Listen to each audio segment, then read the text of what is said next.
नमस्कार दोस्तों, आज मैं आपके लिए इंपॉर्टेंट क्वेश्चन लेकर के आ गया। पूरा वीडियो देखना जरूरी है क्योंकि अगर आप पूरा वीडियो नहीं देखते हैं तो बीच में जो जानकारी इंपॉर्टेंट है वो छूट जाती है। तो चलिए स्टार्ट करते हैं। पहला सवाल, एक सिपाही एक चोर से 114 मीटर पीछे है।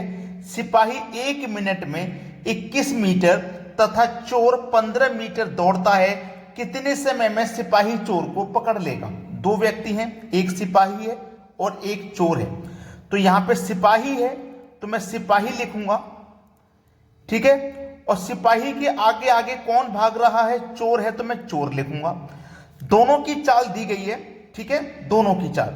यहां पे जो चाल है वो है सिपाही 1 मिनट में 21 मीटर दौड़ता है। सिपाही 1 मिनट में 21 मीटर और चोर 15 मीटर दौड़ता है। चोर दौड़ता है 1 मिनट में 15। और इन दोनों के बीच में जो डिस्टेंस है मौजूद वो 114 मीटर का है, ठीक है। तो सिपाही चोर को पकड़ लेगा। भाई कितने समय में पकड़ लेगा? ध्यान देना, चोर भाग रहा है 15 की चाल से, सिपाही भाग रहा है 21 चाल से। तो सिपाही चोर से कितना ज्यादा भाग रहा है? भाई सिपाही की जो चाल है वो कितनी ज्यादा है? 6 मीटर की ज्यादा है, ठीक है। 1 मिनट में वो 6 मीटर ज्यादा दौड़ रहा है। और इसको दौड़ना कितना है? टोटल 114, क्योंकि 114 मीटर आगे है तो टोटल 1 मिनट में 6 दौड़ेगा। दौड़ना है टोटल 114, तो कितने में दौड़ेगा? ये दौड़ेगा 19 मिनट में 114 और पकड़ लेगा। बस सवाल खत्म हो गया, ठीक है। पहला ऑप्शन बिल्कुल सही। अगला सवाल है, 171 मीटर लंबी रेलगाड़ी 45 किलोमीटर पर घंटे की चाल से चलते हुए 229 मीटर लंबे पुल को कितने समय में पार करेगी? बहुत अच्छा सवाल है। आपसे पूछा गया समय, तो फॉर्मूला होता है समय बराबर दूरी बट्टे चाल, ठीक है। ये फॉर्मूला होता है। दूसरी बात इसमें यह है कि हमारी दूरी देखो मीटर में है और चाल किलोमीटर में है, तो चेंज करना पड़ेगा। तो उस चाल को हम क्या करेंगे? चेंज कर लेते हैं पहले। अगर हम किलोमीटर से चाल को मीटर में चेंज कर लेंगे तभी तो समय सेकंड में निकलेगा। तो कर लो भैया चेंज। 45 को किलोमीटर से मीटर में चेंज करेंगे, यानी कि छोटी यूनिट में, तो छोटी संख्या ऊपर रखेंगे 5 बटे में 18।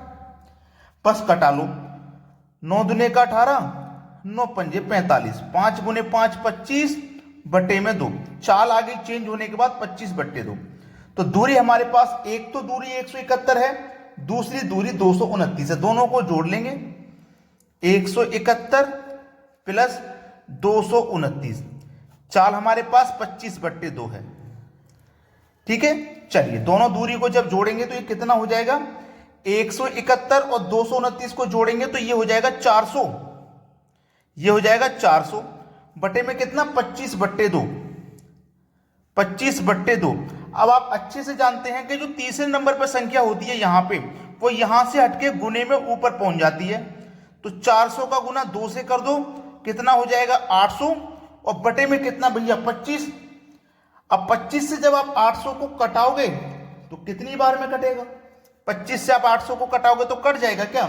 चलिए कटा के देख लेते हैं। 25 से जब हम 800 को कटाएंगे तो ये कटेगा आपका 25 से 800, 25 चौकू 100, 25 तिया 75, 25 तिया 75 कट गया, 5 बचेगा 50, 25 दूनी 50, यानी कि 32 बार में कट जाएगा। तो 32 सेकंड, यानी कि सी ऑप्शन आपके इस सवाल का बिल्कुल सही जवाब हो जाएगा। समझ में आ रही है पूरी बात? अब देखते हैं अगला सवाल। अगला सवाल है, 15 लड़के 5 दिनों में 900 रुपए कमाते हैं, तो 20 लड़के 7 दिनों में कितने रुपए कमाएंगे? देखिएगा, 15 लड़के हैं, ठीक है। 5 दिनों में डी की वैल्यू कितनी दी गई है? 5। वर्क दिया गया 900 रुपए कमाने का, 900 रुपए कमाते हैं। ये फॉर्मूला मैंने आपको कल भी बताया था, M1D1 वाला। M की वैल्यू 15 है, दिन की वैल्यू 5 है, टाइम नहीं दिया गया, T1 की वैल्यू नहीं दी गई, वर्क दिया गया 900। कल ये फॉर्मूला बताया था मैंने। तो जो बच्चे रेगुलर वीडियोस को देख रहे हैं ना, उनको कोई समस्या नहीं आने वाली। बराबर बाद में देखो कितने लड़के हैं? 20 लिख लो। दिन कितने दिए गए? D2 की वैल्यू 7 है। कितने रुपए कमाएंगे, यानी कि वर्क 2 पूछ रहा है, नहीं पता कितने कमाएंगे तो x मान लेते हैं। बस इसी को तो सरल करना है, आंसर आ जाएगा, ठीक है। कटा लीजिए बस, देखो 5 चौकू 20 कटेगा, कट गया। अब इसको मैं कटाऊंगा 15 एकम 15, 15 छिक्के 90 और 1 0 60 बार में कट गया। अब x का गुना 1 से करोगे तो 1x रहेगा, 60 का गुना 6 से करोगे, देखो 60 का गुना 7 से होगा यहाँ पे, तो देखो यहाँ पे गुने में 4 भी है, तो पहले 4 का और 7 का कर लो, 4 सत्ते 28, ठीक है। अब 60 का गुना इससे आसानी से हो जाएगा, देखो 0 आ जाएगा लास्ट में, 6 अट्ठे 48 का 8 हासिल लगे 4, 6 दुने का 12 और 4 16, 1680 रुपए कमाएंगे। सवाल का आंसर आ गया 1680, यानी कि पहला ऑप्शन। क्लियर हुआ ना। x का गुना 1 से करोगे तो x ही रहेगा, और 60 का गुना 4 गुने 7 से करो, पहले 7 और 4 का कर लिया 28, अब 60 का 28 से कर लो तो 1680 हो जाएगा। अब देखते हैं अगला सवाल। अगला सवाल है b को a से 20% कम अंक प्राप्त हुए। दो व्यक्ति हैं b और a। बोला है b को a से 20% कम प्राप्त हुए हैं। अगर a को पूरे 100% प्राप्त हुए हैं तो b को क्या हुए हैं 20% कम, तो 20% कम मतलब 80% प्राप्त हुए होंगे, ठीक है। a को b से कितने प्रतिशत अधिक अंक प्राप्त हुए, a को b से कितने प्रतिशत अधिक प्राप्त हुए ये पूछा है। देखिएगा पहले तो इसे कटा के आप छोटा कर लो, देखो प्रतिशत से प्रतिशत कट गया, 20 से कट जाएगा 4 बार में, 20 से कट जाएगा 5 बार में। अब b को प्राप्त हुए 4, a को प्राप्त हुए 5, तो a को कितना ज्यादा प्राप्त हुआ है 4 से 5, देखो 1 ज्यादा प्राप्त हुआ है, किससे b से, यानी कि 4 से। प्रतिशत में इसको बताना है तो 100 से आपको गुना करना पड़ेगा, 4 से 100 को कटा दो 25 बार में कटेगा, तो देखो कितना अधिक प्राप्त हुआ है, b से कितने प्रतिशत अधिक अंक प्राप्त किए, 25% प्राप्त किए हैं। बी ऑप्शन बिल्कुल सही जवाब हो गया। अब देखते हैं अगला सवाल। अगला प्रश्न है बहुत इंपॉर्टेंट सवाल जो बार बार परीक्षाओं में रिपीट होगा। तो यहां पे 1 का स्क्वायर प्लस 2 का स्क्वायर, 3 का स्क्वायर, 4 का स्क्वायर और हम जा रहे हैं 60 के स्क्वायर तक, मतलब यहां पे लगातार संख्याओं का स्क्वायर चल रहा है और सभी का हमें योग बताना है क्या होगा। अगर मैं सभी का स्क्वायर अलग अलग लिखने के बाद उनको सबको जोड़ूंगा तो 5 से 10 मिनट खर्च हो जाएंगे, मुझे इसकी जरूरत नहीं है। मुझे एक ऐसा तरीका चाहिए कि बस 30 से 40 सेकंड में आंसर आ जाए, और वो मैं यहां पे आपको लिख के बताता हूं कि आपको याद रखना है इस प्रश्न के लिए n इंटू एन प्लस 1, ठीक है, into 2n plus 1 divided by 6। इसको याद रखना, लगातार संख्याओं का स्क्वायर का योग आप आसानी से निकाल लोगे। तो n का मान होता है लास्ट वाली संख्या जो कि हमारे पास 60 है, इंटू 60 है n का मान, उसमें 1 जोड़ देंगे तो 61, इंटू n का मान 60, 60 का गुना 2 से करो 120, 120 में जोड़ दो 1 तो हो जाएगा 121, और डिवाइड में कितना है आपके पास 6, यही तो है। बस देखो 6 से अगर मैं 60 को कटा दूंगा तो ये 10 बार में कट जाएगा। क्लियर हुआ इतना। अब हमें क्या करना है 10, 61 और 121 का गुना, तो पहले मैं इन दोनों का गुना कर लूं। 61 का गुना 1 से करूंगा तो 61 ही रहेगा, 61 का गुना 61 रहा ना, 61 का गुना 1 से किया तो 61 का 1 आ गया, हासिल का मेरे पास 6 बचा। 61 का गुना 2 से करूंगा तो 122, 122 में हासिल का जोड़ूंगा मैं 6 तो 128, तो 128 का कितना आ जाएगा 8। देखो 128 का कितना आ गया 8, तो हासिल के 12 बचा। अब 61 का गुना 1 से करूंगा तो 61, और 61 में जोड़ दूंगा 12 तो कितना हो जाएगा भैया 73, ठीक है। इन दोनों का गुना आ गया ये। अब गुना कितने से है 10 से, अब गुना है 10 से, तो 10 से गुना का मतलब आप जानते हैं केवल एक जीरो ही तो बढ़ जाता है, तो 7381 में एक ही जीरो बढ़ जाएगा। बस ये आपके इस सवाल का बिल्कुल सही जवाब हो गया। अब देखो ये किस ऑप्शन में है 73810, सी ऑप्शन में दिया गया है बिल्कुल सही जवाब। तो आप आसानी से कर पाओगे। और ये कॉन्सेप्ट अगर आपको नहीं पता है तो ये वीडियो देखते रहिए पूरा, इसमें सम संख्या विषम संख्या सब कुछ कराने वाला हूं, वीडियो को छोड़ के मत भागिए। अब देखते हैं अगला सवाल। अगला सवाल है 2 का स्क्वायर, 4 का स्क्वायर, 6 का स्क्वायर, 18 का स्क्वायर, 20 के स्क्वायर तक जा रहे हैं। अब ये संख्या आपको बता रही है कि ये सम संख्या का स्क्वायर है। इससे पहले देखा था वो लगातार संख्या थी, और ये है सम संख्या के स्क्वायर चल रहे हैं, और कितने तक भी जा सकते हैं 20 है, 30 तक जा सकता है, 100 तक हो सकता है, कितने तक भी। तो फॉर्मूला हमें इसके लिए याद रखना पड़ेगा जो कि है n इंटू एन प्लस 1, ठीक है, इंटू एन प्लस 2, ठीक है, डिवाइडेड बाई 6। याद रखोगे सम संख्याओं के लिए अलग फॉर्मूला है, लगातार के लिए अलग है, ठीक है, थोड़ा सा अलग है, केवल इसमें 2n नहीं है। इतना अलग चेंज है बस। n का मान लास्ट वाली संख्या होती है तो 20 आ गया आपका n इंटू 20 में जोड़ दो 1 तो 21 इंटू 20 में जोड़ दो 2 तो हो जाएगा 22 बटे में कितना है 6 है। चलिए इसको कटा लो, आंसर आ जाएगा 3 दूने का 6, 3 सत्ते 21, ठीक है। 2 से कट जाएगा 20, 10 बार में। अब देखो 7 का गुना पहले 22 से कर दो, 7 दूने का 14, हासिल लगा 1, 7 दूने का 14 और हासिल का 1 15, इन दोनों का गुना 154 आ गया। अब गुना कितने से कर देना है 10 से, तो 10 से गुना का मतलब है केवल एक जीरो ही तो बढ़ जाएगा।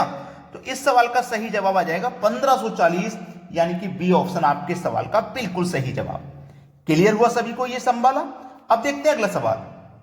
अगला सवाल है 1 का स्क्वायर, 3 का स्क्वायर, 5 का स्क्वायर, 7 का स्क्वायर, 25 का स्क्वायर। संख्याएं आपको बता रही हैं कि ये विषम संख्या के स्क्वायर हैं और इनका योग पता करना है। तो आपको ज्यादा परेशान नहीं होना कि आपको सम के लिए अलग याद रखना है, विषम के लिए अलग, लगातार संख्याओं के लिए अलग, ऐसा नहीं। जो सम संख्या के लिए था वही लगेगा यहां पे भी, n इंटू n प्लस 1, ठीक है, into n plus 2 divided by 6। Clear है ना। यही मैंने सम संख्या के लिए बताया, यही विषम के लिए। लेकिन जो लगातार संख्या है ना उनके लिए यहां पे 2n हो जाता है बस, बाद बाकी का फॉर्मूला वही रहता है। तो n का मान देख लो कितना है 25, इंटू 25 में जोड़ दो 1 तो 26, इंटू 25 में जोड़ दो 2 तो 27, बटे में कितना है 6। बस हो गया सवाल। 3 दूने का 6, 3 निम 27, 2 से कट जाएगा 26, 13 बार में। अब कर दो गुना 13 निम्मा, पहले 13 का और 9 का गुना कर दो, या फिर 25 और 13 का गुना पहले कर लो, कोई बात नहीं, तीनों का गुना करना है। तो पहले 13 और 25 का कर लेते हैं। 13 पंजे 65 का 5, हासिल लगे 6, 13 दूनी का 26, 26 में जोड़ देंगे 6, 26 में जोड़ देंगे 6 तो ये हो जाएगा 32, ठीक है। 26 में जोड़ दिया 6 तो ये कितना हो गया 32। अब गुना कितने से करना है 9 से करना है, कर दो। 9 पंजे 45 का 5, हासिल लगे 4, 9 दूने का 18 में 4 जोड़ दो तो 22, हासिल लगे 2, 9 तिया 27 और 2 29। तो 29 25 आपके सवाल का बिल्कुल सही जवाब हो जाएगा, यानी कि बी ऑप्शन। सभी को क्लियर हुआ, ये आपके इस सवाल का बिल्कुल सही जवाब हो गया। अब देखते हैं अगला सवाल। अगला सवाल है, यहां पे एक क्वेश्चन मैं आपके लिए स्क्वायर नहीं क्यूब का लेकर के आया हूं, जो कि लगातार संख्या का आप क्यूब कीजिए और उनका योग बता दीजिए। तो इसके लिए कि फॉर्मूला अलग होता है, n into n plus 1 divided by 2 और इस पूरे का होल स्क्वायर, ठीक है। ये क्यूब का योग करना है हमें। अब देखो n का मान लास्ट वाली संख्या, यानी कि n आपका 20 हो गया, इंटू n आपका 20 है, 20 में जोड़ देंगे 1 तो 21 हो जाएगा, डिवाइड में देखो कितना है 2 है, और पूरे का क्या हो जाएगा स्क्वायर हो जाएगा, ठीक है। अब 2 से अगर मैं 20 को कटाऊंगा तो देखो ये 10 बार में कटेगा, ठीक है। तो ये क्या हो गया 10 गुने 21 का होल स्क्वायर, तो सीधे 10 का होल स्क्वायर करो पहले तो 100 हो जाएगा, इंटू 21 का होल स्क्वायर करो तो 441 हो जाएगा। अब दोनों का गुना ही तो करना है, तो बस 2 जीरो आ जाएंगे 441 के बाद में, हो गया सवाल समाप्त, ठीक है। तो कुछ प्रश्नों में टेक्निक्स की जरूरत होती है, जो आपको केवल प्रश्न को देख के घबराना नहीं है, उसकी टेक्निक को पता लगाना है कि किस टेक्निक से ये जल्दी सरल हो जाएगा। अब देखते हैं अगला सवाल। अगला सवाल है 1 से 200 तक कितनी संख्याएं हैं जो 2 और 3 दोनों से विभाजित हो जाएंगी। 1 से लेके 200 तक टोटल आपके पास 200 संख्या हो गई, इसमें तो कोई सोचने वाली बात नहीं है। लेकिन हमें ऐसी संख्याएं पता लगानी है जो 2 से भी कटे और 3 से। तो पता लगाने का सबसे सरल तरीका है, पहले ये 2 और ये 3 का आपको एलसीएम लेना पड़ेगा। 2 और 3 का एलसीएम हो गया 6, यानी कि पहली संख्या 6 है जो 2 से भी कटेगी और 3 से भी कटेगी। पहली संख्या कौन सी है, वो 6। तो आगे जितनी भी संख्या आएंगी कटने वाली वो 6 के मल्टीपल में ही होंगी। 6 के मल्टीपल में जैसे कि 12, ठीक है, 12, ठीक है, 6 के मल्टीपल में 12, 12 के बाद 18, 18 के बाद 24। तो जितनी भी संख्या होंगी वो 6 के मल्टीपल में ही होंगी कटने वाली। तो आपको क्या करना है, एलसीएम से इसमें डिवाइड दे दो। 6 तिया 18, 2 बचेगा 20, फिर से 6 3 18, 2 बच गया, जो बच गया उसे जाने दो, जो बच गया उसे जाने दो, और जो आ गया बस वही आंसर हुआ। जो बच गया वो तो कटेगा नहीं, बचा कितना 2, वो तो कटेगा नहीं जो शेष बच गया, लेकिन जो कट गया हमें तो उससे मतलब है ना। तो 33 संख्या ऐसी हैं जो कट जाएंगी, यानी कि बी ऑप्शन है सही जवाब। अब देखते हैं अगला प्रश्न। अगला प्रश्न है 100 से 400 के बीच कितनी संख्याएं हैं जो 5 और 7 दोनों से विभाजित होंगी 100 और 400 के बीच में। तो मैंने क्या बताया, 5 से भी कटे और 7 से भी कटे, तो 5 और 7 का पहले आप एलसीएम ले लो, 5 और 7 का एलसीएम हो जाएगा 35, यानी कि पहली संख्या जो कटेगी 7 और 5 से वो 35 होगी। कितनी होगी, 35। तो देखो हमसे बोला है 100 से 400 के बीच, 100 और 400 के बीच में, तो यहां पे 100 तक जो कटने वाली होंगी हमें उनकी जरूरत नहीं है, 100 से ऊपर 400 के बीच में, ठीक है, 100 से ऊपर और 400 के बीच में जरूरत है। तो देखो पहली संख्या कटने वाली मेरी कितनी है, 35 है, ठीक है। मुझे कहां तक जाना है, 400 तक जाना है। याद रखना, ये मैंने शुरू की 100 संख्या ले ली, ये मैंने पूरी 400 ले ली। अब यहां पे भी मैं क्या करूंगा, 35 से ही डिवाइड करूंगा। चलो पहले यहां करो, 35 से 2 बार में कट जाएगा 70, 70 कट गया, 30 बचा, 30 तो कटेगा नहीं, 35 से 35 ही तो कटेगा, 35 के मल्टीपल में आने वाली संख्या कटेंगी, ठीक है। अब मैं 35 से 400 में डिवाइड दूंगा तो ये कट जाएगा, 35 से कम 35, 5 बचेगा 50, 35 से कम 35, 11 बार में। तो यहां पे मुझे ये समझ में आया कि 100 तक केवल 2 संख्याएं ऐसी जो 35 से कटेंगी, लेकिन 100 तक की हमें जरूरत नहीं है।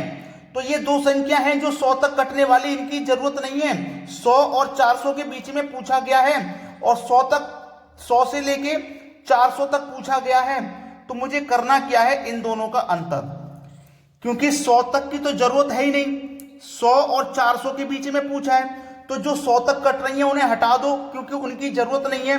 तो टोटल है 1 से लेके 400 तक कटने वाली टोटल है 11, और 1 से लेके 100 तक कटने वाली है टोटल 2।